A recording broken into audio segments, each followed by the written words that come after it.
Hello and welcome to Off Cycling. We're here to help you stay fit and strong as you get older. Thank you, Dom. The workout has started and we are off. So, Dom, feels like we've been here before. Yes, indeed. Yes, indeed. Absolutely. The legs are spinning nice and gently. I see that this is a beginner's session, Andy. So what does that mean? Exactly? Well, due to popular demand on our channel, we understand that there are quite a few people that have cycled previously or are cycling continually. So we thought, or certainly our viewers thought, that why don't you do a total beginners, an absolute beginners. So this is that session. It's still a workout. Those words don't drop out of you because we preface it with the word beginner. So we will be getting a bit of a workout. Hopefully we won't be dripping onto our technology and ruining it as we did a week or so ago. So the idea of this session, Dom, is to get people to understand, or help people to understand, number one, RPE, which stands for rating of perceived exertion, I believe is the phrase. Rating of perceived exertion, rating of perceived effort, not enjoyment. That comes after the session. Oh, it's effort, not exertion. Well, it could be. Either will do. Either will do. So, what I'd like you to do, all you viewers at home that are now sitting on your static bikes, is to adjust the resistance on the bike down to absolute nothing. So for me, that involves turning it anti-clockwise until the legs are spinning pretty freely. Out of control almost. Almost. I could go on forever like this. Yeah, the momentum's going to take me. Yeah. So by taking the resistance all the way off, we're as close as we can get on an exercise cycle as to saying, number one, there's no resistance, and also trying to understand how, when we increase resistance, there's going to be a difference, right? Because we're going from nothing to something. Yeah. So we'll do our very best to kind of quantify that, although it is a woolly and grey area. Well, it's about how you feel on the day and about how you are as a human being, I guess. Absolutely. Totally not. It's only woolly and grey between people, but for you it's on our heads, yeah, and on our chins. Yeah, indeed. So we are now spinning our legs at a comfortable cadence. We're kind of almost halfway through the warm-up, and we're working at a very low, non-existent resistance, apart from the friction that you're going to find on the bike between the flywheel and the chain or belt. So we're going to call this somewhere between 0, which is horizontal, watching the clouds, which is, we're certainly not doing that at the moment, and 2. And this would be the lower end of our RPE scale, the absolute bottom of the RPE scale that goes up to 10. So this feels really, really comfortable. I can talk. Yeah. Yeah. I can listen. I should probably do a bit more of that. No, you're the expert. Yeah. Yeah, it feels quite relaxed. As I think I've said before, at this level, it feels almost like you're freewheeling. Yeah. Does it feel just almost too easy? Well, it feels nice. It feels nice. I can feel the unfurling of the various creaking bits of my lower body. Don't get too excited. Lovely, like a schooner leaving port. It's a schooner full of port. Yes. No, right. I just feel it's sort of loosening up the kind of hip pelvis area, which is really good. Actually, it feels quite nice. That's absolutely good. That synovial fluid is going around. You love a bit of synovial fluid. We do love a bit of synovial fluid. So keep those legs spinning. Now, the other key beginner tips are hand position, just feel comfortable. There's going to be a thread running through this. Seat position, just feel comfortable. Okay, you got that? How straight or bent your legs should be. Well, it should be relatively straight at the bottom of the cycle. So when the pedal is at the 6 o'clock position, your knees should be slightly bent, but adjust that so you feel comfortable. Indeed, comfortable is what it's all about. And the point of contact between the foot and the pedal, like the axle line of the pedal, should be on the ball of your foot, not the arch, not the heel. That would be, you'd look slightly nuts as well. So on the ball of the foot, that's where the power is transferred through to the pedal, through to the bike. And that's it. That's all I'm going to talk about as bike position. It's about comfort. And the other thing is clothing, Dom. Yes. What should your clothing be? My guess is it's going to be all about comfort. It's all about comfort. Yeah. I mean, you can wear whatever you want. I think what Andy is saying, although I would draw the line at denim. I think that would be an uncomfortable, a bad look and probably an uncomfortable look. Yeah, denim is probably verboten. There's only one time you can wear denim, Don. And unfortunately, that was February 1976. You mean double denim? Double denim. Yeah. But I may venture back into it tomorrow. Yeah. I'll see how I feel. I think, that's fine. Double denim. Double denim. Right. Okay, so we're coming up to the end of our warm-up block, and we're going to get ready to up the resistance. Right, got it. We're currently working at a 0, between 0 and 2. Certainly not 0, so I'm definitely near the 2 end.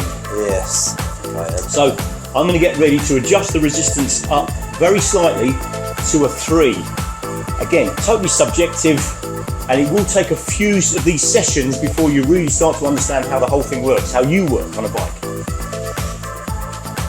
You ready, Don? I'm ready to jump. Ready for that adjustment? Yeah. Okay, I'll count you down. So, in always. 5, 4, 3, 2, 1. Knock it up. Tone of the wheel changes. Yeah. Up to a 3. Okay.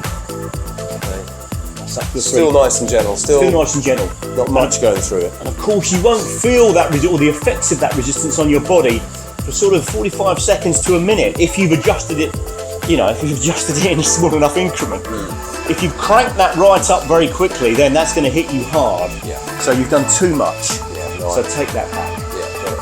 Okay. So how does that feel, Dom? Yeah. No, it still feels nice. I mean, I can feel a bit more, obviously, because that's the point. But I think in comparison to some of the harder riding we've done, either on the other sessions, or out and about. Yeah.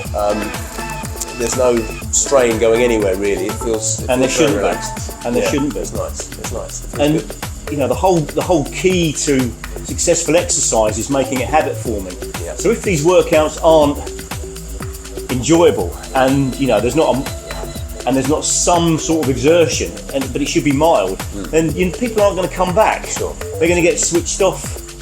They're going to get switched off exercise. It's like I've got an anecdotal story about an athletics coach who thought it was a great idea to teach us shot put on the coldest day of the year.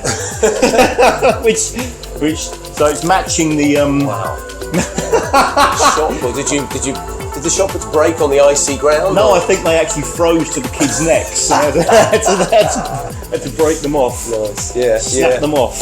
Yes, I think you're right. It's true. You've got to make this feel appealing.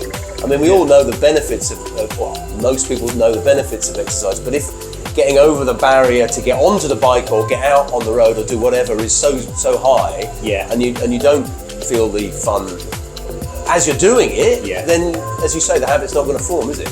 No, it's got to be enjoyable. Enjoyable, leads to adherence, which leads to a habit forming, which is massive physiological, psychological benefits. Well documented. Yeah, but we have talked about how, in many ways, the biggest barrier is actually getting out on the bike in the first place. Getting your kit on and getting your leg over the saddle. Absolutely, yeah. It's once you've flicked that switch to say, I've made the time. Yeah. The bike's set up. Here's the kit I'm going to wear, which could be anything as long as it's comfortable. Yeah. Then get on that bike and do that session. And any length of session will give you benefit. I don't think you've got to sit on the bike for 3 hours. Stuff like that.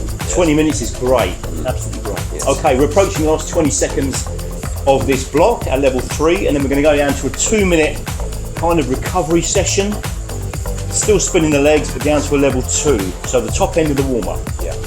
Okay, and that is in 5, 4, 3, 2, 1. Resistance off, just have a bit of 2, yeah, okay, nice. 1/8 of a turn, that's nice. Yeah, that's exactly where I was at the top end of the warm-up. So, then we because we're not puffing as much as we sometimes are in these sessions, but I can throw lots of questions at you. Great. Which I know you love. Blind questions out of nowhere, left field, out of the corner of my brain. But I think the reason why we're doing off-cycling, the reason why we're doing these sessions is really to focus on how people who have gone past 40 can stay fit, either people who already keep fit or people who are minded to start getting into it. What do you think, Andy, in terms of This is a question I ask you repeatedly, but I think it's important. Yeah, and I want a proper answer this time. Okay. What are the problems? You've had what are the problems or the challenges that face people as they get older specifically? Well, I think again it can be quite subjective. I think certainly people who have managed to maintain a good level of fitness through their younger life and continue it through their sort of 40s tend to have a better quality of life. They're able to say yes to more things, more challenges. They can interact, with different social groups, and that their first kind of thought isn't, am I fit enough to do that, or I'll need to get fit to do that. So I think there are, that's a tough question, Dom. It's a tough question. I think life throws a lot of curveballs at you as you get older. Your time becomes more precious, and metabolism slows down. Weight goes on more easily, etc. Yeah. Drink a bit too much. Well, some people. I don't know. I think a lot of people are sort of switching the other way now, are they? That's a good subject to. Yeah. Okay. Anyway, it's a good subject sort of answered my question. Yeah. I'll come back as I can be. So, 5, 4, 3, 2, 1. Okay. Up to a 4. So now we're going to turn the resistance up. We're going to go through the 3. So you should be able to feel the 3 barrier or the 3 level. Yep. And we've hit a 4, right? Yeah, and now we're going up to a 4. So give yourself a few seconds, 40 seconds to feel your way up from the 2 up to the 4. And this is going to be the hardest block, the most difficult block, if you like. Because regardless of your level, if this is a total beginner workout, you are going to find this the hardest block of this session. So we're up to a 4. You're still only halfway up the RPE scale, but you can probably hear from my commentary that I'm starting to think about the phrases that I'm getting out for once, thinking about what I say. Yeah. Are you sure you're thinking about it? Well, I'm just thinking quite a lot of spontaneity at the moment. Yeah. So that's a 4. I mean, I'm at a 4. Like I said, I definitely find it harder to judge lower down because am I trying not at all or just a bit? Whereas when I go beyond 5, I find it much easier to calibrate. The kind of that's when I know it's hard. It feels easier to know if it's Anyway, I'm rabbiting, but I think it's totally valid points. And of course, if we all had the luxury of being able to cycle on lovely country lanes with no hazards, then the topography of the ground and the weather would throw the resistance at us, whether it be hail or a headwind or a tailwind. But once we're on a static bike, it's got many advantages. But the thing we have to work on is the resistance. Yes. And we have to get to know that. The bike's not going to do it for us. Yeah. Certainly not these bikes anyway. It's not going to. There's not a pre-programmed intensity schedule that this bike will put us through. But I really like the fact that that's not the way it is. That you do have to understand and listen to your body. Yeah. There's a lot of sort of knowledge of oneself. Yeah. Well, it's never a bad thing, Andy. Is never a bad thing, is it? Never a bad thing. A bit of navel gazing, No, but you're right. You do. You're listening, as you say, very acutely to your body, and Absolutely. whether you're feeling it in your legs or your back or wherever else, you're really, quietly listening, which is something I don't very often do. No. Right. Okay, so by my reckoning, we've got less than 30 seconds on this one. That's gone very quick. Yes. And then we're going to go back down to our 2 minutes at level 3 this time. We're not going to drop all the way to a 2, we're just going down to a 3. So in 5, 4, 3, 2, 1, take that load off, back to a 3. Yeah, there's been no issue with cadence at all. The legs have been spinning nice and quick. This has been really good. So certainly, John, when we've done the kind of harder sessions, you've had a challenge to monitor your cadence and the RPE. Yeah. Do you think that this kind of session so far has helped you understand that lower range and the subtleties between them? I think so. Yeah, I think a little bit. You think so? Well, no. I mean, I think you've done brilliantly in attempting to. But it's about my familiarity with effectively freewheeling or kind of going against little resistance. I think I definitely in the past have thought the only way to work harder is to put more resistance on. Yeah. But of course, the amount of times your legs turn over is another very key lever you can pull on to make yourself work harder. And the longer you do it for, you know, the duration, intensity, and length are key, and the cadence. So it's not always about resistance. Certainly on a bike, you know, you could just leave it on 0 and pedal, and it would still be a workout. When I've watched, you know, when you watch the Tour de France or any people on a professional bike, they're often turning their legs over a lot more than I would have thought. Yeah. You know, even on the relatively sort of flattish or low incline. You know, it's not, they don't have to crank a massive gear. No. That's not what it's all about. No, well, I mean, they've got other considerations like energy conversation. Conversation? Energy conversion? Conservation. Yeah. Whereas we in the 20-minute workout, particularly, that's not a consideration. No. Okay, so we're coming to the end, close to the end of our 2-minute recovery block at level 3, and then we're going into the 4-minute warm down at a 2. So 5, 4, 3, 2, 1. So we're right off now. All the. Let's take that resistance down. I mean, if you want to still feel some resistance on there, there's a 2, very edge. You know, those brushes on the wheels are just about making contact. Had a little bit of resistance, and then as we go through the warm down, as we approach the kind of 18-minute mark, 2 minutes to go, I'm going to recommend that we all just crank that knob round till there's nothing on the bike, so we're back where we started from, which is nothing on. So we've worked in a very low and steady range, a very subtle range, and you know, I totally understand, Dom, that that's difficult to judge, but it's a key skill in using these kind of exercise bikes, which are great because there's an infinite amount of adjustment between these ranges, and there's, I think, as you touched on at the start, you know, how your level 1 on a Monday may not be your level 1 on a Friday, depending on how you feel. Sure. Yeah. But as long as you understand it's your level 1 and that's how you feel, it'll work. Yes, I think that's probably part of the thing about as you get older, returning to that, is that you need to be kind to yourself as you get older. So anyone who played sport when you were younger, you know, I have unreasonably high expectations because I used to do a lot of sport when I was younger and I was okay at it. I'm trying to work out where my levels are, both in terms of ability, but also in terms of my fitness. Obviously. You do need to. It does vary, and you need to reflect on the age scenario because there's no getting away from the fact your body changes as you get older. Okay, so the last 10 seconds of this level, we're still on the warm down, still got 2 minutes plus to go. So 5, 4, 3, 2, 1. Let's take that resistance right off. So nothing on the wheel. Let those legs spin out for the last 2 minutes. Right. You can reduce the cadence slightly as well. Just let the legs flow. Let them go. So I barely moved in my saddle. My backside's getting a bit.